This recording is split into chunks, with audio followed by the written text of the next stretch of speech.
All right, so reading a book at bedtime to kids. A lot of parents, maybe they have another job or, they just don't have the time to do it. So not every parent can do this. With that, a local elementary school principal decided to change that by reading to the students herself. And Fox 12's Zach Anders shows us how she's doing it using social media. Well, here at Kalama Elementary School had a problem. 182 of her 473 kids were reading below their grade level. Her solution?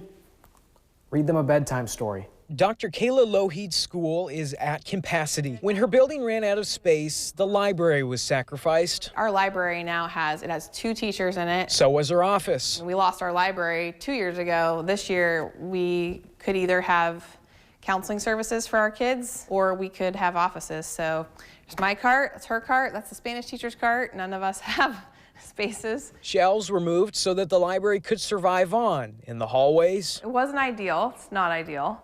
And the librarians of the world panic over how do you keep track of them? We're leaking books like crazy. And just like her library fix, she's taken a different approach to the other problem, kids reading below where they should. It's just a ticket to open their world to, what's out there, past and present and future. Knowing not every kid would read when they got home, she thought she might try something different. Parents might not read to their kids, but they'll put them in front of a device. The challenge was basically you have kids in your school that aren't getting read a bedtime story, what are you gonna do about it, kind of a thing. And I was like, well, I could read them a book at I would want to read them a book at night. I would want to read my kids books. So this school year, just about every night, she's on the school's Facebook page, going live around 7 o'clock, reading them a bedtime story herself. I don't get to throw them all next to me on the couch and read them a story, but it's better than nothing. And today's book, Good Night construction site. Standing in front of the site of their new school, set to open next year, Dr. Lougheed read them another bedtime story. I believe kids learn to love books